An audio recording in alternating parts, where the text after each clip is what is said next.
Kalau memang kita umat yang beriman kepada Allah, yang menjadi makhluk yang paling sempurna, yang di atas sumpah Allah telah menjadikan manusia. Karena kita ini dijadikan sebagai makhluk yang fi ahsani taqwim, sebaik-baik bentuk manusia.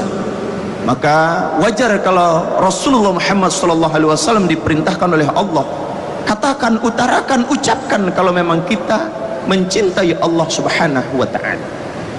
Apa syaratnya? Syaratnya fattabi'uni, ikutilah sepak terjang perkataan, perbuatan, tingkah laku yang berkaitan dengan akhlak yang dibawa oleh Rasulullah Muhammad SAW. Maka wajar ketika Sayyidatina Aisyah radhiyallahu anha ditanya oleh ayahnya Abu Bakar Siddiq,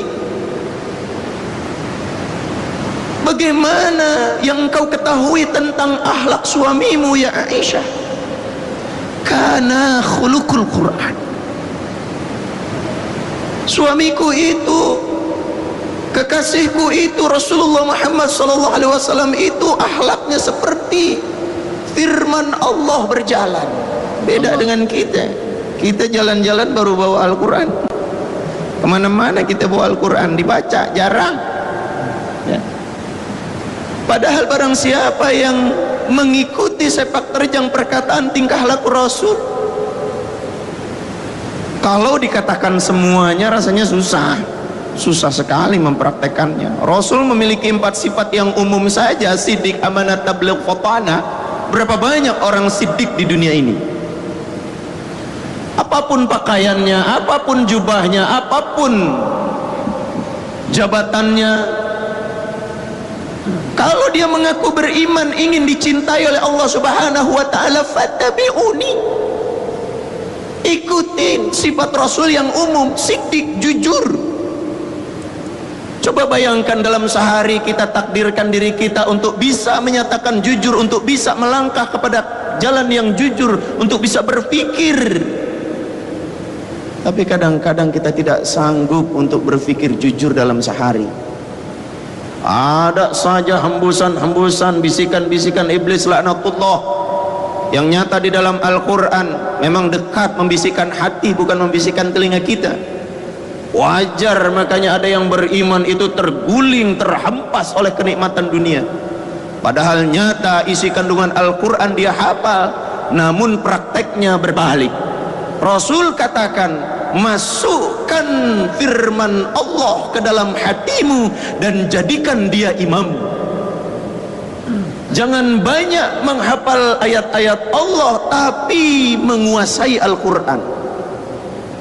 Pada prinsipnya kalau Al-Quran masih dalam tatanan kekuasaan manusia, insya Allah manusia akan melakukan kebejatan di atas muka bumi ini. Karena apa? Karena manusia menganggap Al-Quran di bawah kekuasaannya. Tapi jika manusia membalikkan situasi, jadikan Al-Quran ini menjadi imam dalam kehidupan, maka insya Allah dalam setiap gerak langkah fikiran panca inderanya tak lepas dari ridhonya Allah Subhanahu wa ta'ala. Ikhwan wa akhwati fillah, majelis cahaya hati yang dirahmati Allah Subhanahu wa ta'ala. Bahkan saking mulianya kedudukan Rasulullah Muhammad SAW, sampai di dalam surat At-Taubah surat 9 ayat 128. Para pemirsa yang di rumah, surat 9 ayat 128. Di sana Allah Subhanahu wa taala menitipkan 3 sifat kepada Rasulullah Muhammad sallallahu alaihi wasallam. Sifat pertama, azizun alaihi ma anittum. Rasul Muhammad SAW sebagai pemimpin agama, sebagai pemimpin masyarakat di kota Jazirah Arab itu, bahkan sebagai pemimpin dari negara, memiliki sifat azizun alaihi ma'anitum, berat rasa olehnya tentang penderitaan rakyatnya. Kira-kira kalau ada pemimpin dalam satu negara selalu memikirkan rakyatnya, kayaknya model Madinah ya. Makanya ketika sahabat datang kepada Rasul, ketika di awal-awal dakwah Rasulullah, sahabat berkata, "Ya Muhammad sallallahu alaihi wasallam, ada saudara kita yang meninggal dunia." Rasul katakan, "Apakah dia punya utang?" "Punya ya Rasul." "Apakah ada saudara-saudaranya yang sanggup membayar hutangnya?" "Saudaranya semua miskin ya Rasul." "Kalau begitu aku tawarkan kepada kalian para sahabat, siapa yang mampu melunasi utang orang ini, aku akan menyolatkan kalau dia tidak punya hutang." Itu berlomba-lomba sahabat. Allah. Tapi kedudukan bisa berbalik tatkala Rasulullah memiliki kekuatan dakwah, fasilitas sudah ada, kemudian masyarakat muslim beriman kepada Allah. Rasul didatangi oleh sahabat, "Ya Muhammad, ada sahabat kita yang meninggal dunia, apakah dia punya hutang?" "Ada." "Apakah saudara-saudaranya tidak sanggup?" "Tidak sanggup." "Baik, akulah yang akan membayar hutangnya."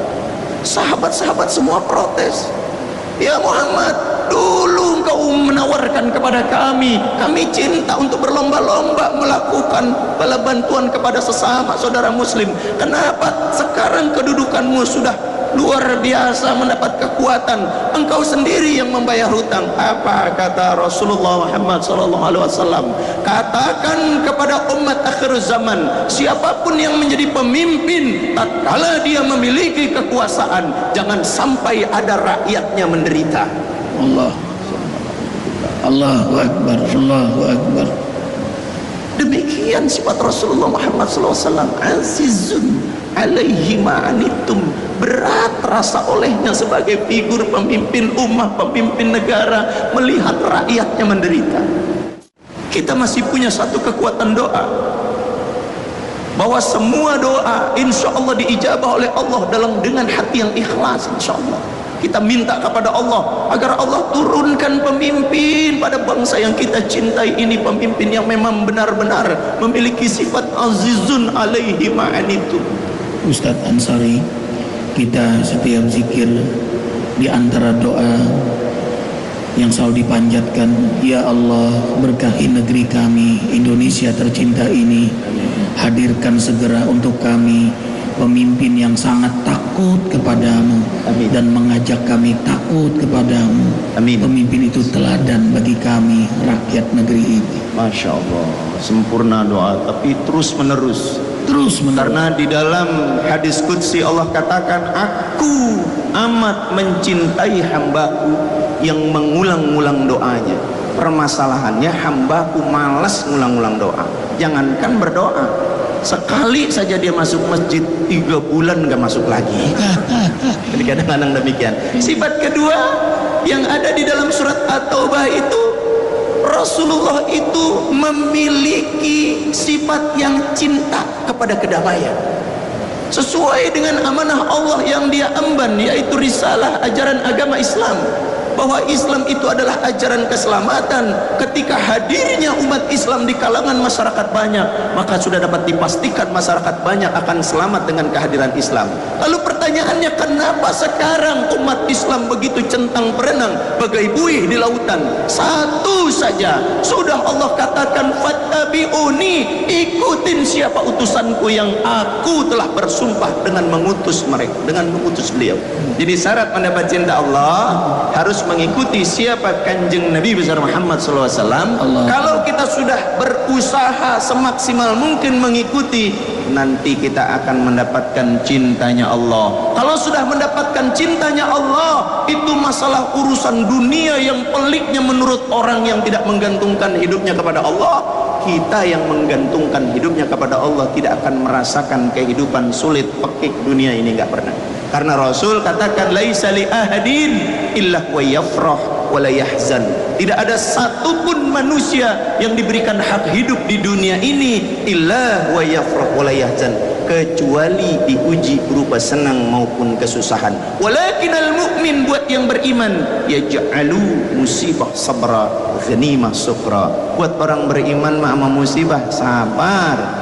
Buat orang beriman mah sama kehidupan dunia ini, kalau emang kebetulan lagi jaya, syukur, nggak ujbah, nggak berpenyakit hati, dia dekat, dia ingin dekat kepada Allah dengan cara dia mempelajari sepak terjang Rasulullah Muhammad sallallahu alaihi wasallam. Allahu Akbar. Ustaz, sayang terbatas waktu, ikhwah fillah.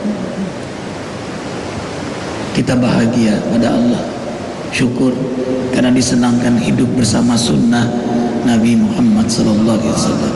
Dan ini tanda kita mencintai Allah, kita mengikuti sunnahnya. Qul in kuntum tuhibbunallah fattabi'uni yuhibbukumullah wa yaghfir lakum dzunubakum wallahu ghafurur rahim. Gimana enggak bahagia coba? Malam salat malam, istighfar, sahur, subuh kita begini ke masjid, hujan turun kita tetap istiqomah ini jamaah Ustaz. Mudah-mudahan kita dipertemukan oleh Allah dengan Rasulullah sallallahu alaihi wasallam. Jangan lupa amal jariah untuk pondok pesantren Az-Zikra, amanahkan pada Arifin, insyaallah Arifin jaga karena Allah jalla jalaluhu. Serpihan rupiah ini, rupiah ini insyaallah akan bernilai cahaya di alam kubur dan cahaya di akhirat nanti. Terima ya Allah. Silakan hubungi Akhi Awaludin 0856 90.010 0856 90.010. Dan insyaallah zikir kita tanggal 30 Rabiul Akhir atau 2 Maret Ahad mulai jam 7. Banyak bicara, banyak salah. Terima kasih Ustaz Ansari, Ustaz Surur Karyanto, Kafaratul Majlis. Subhanakallahumma wa bihamdika asyhadu an la ilaha illa anta astaghfiruka wa atubu ilaik. Maafkan Arifin. Wassalamualaikum warahmatullahi wabarakatuh. Waalaikumsalam warahmatullahi wabarakatuh. Ya Rahman